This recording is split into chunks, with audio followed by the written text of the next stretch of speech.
served out my detention, and in the end I got an honorable mention. In a movie of my life, starring you instead of me.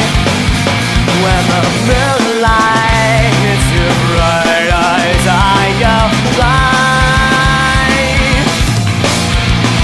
Maybe next time I'll remember not to tell you something stupid, like I'll never leave your side. Like the oldest movie I ever saw was the one we wrote together.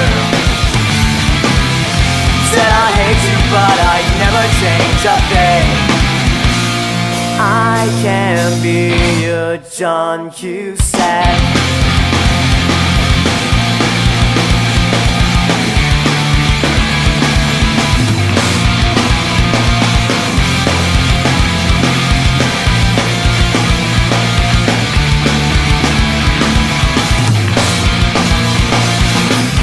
I burnt out my defensive. Now everything I say is taken as offensive. In a movie of my life,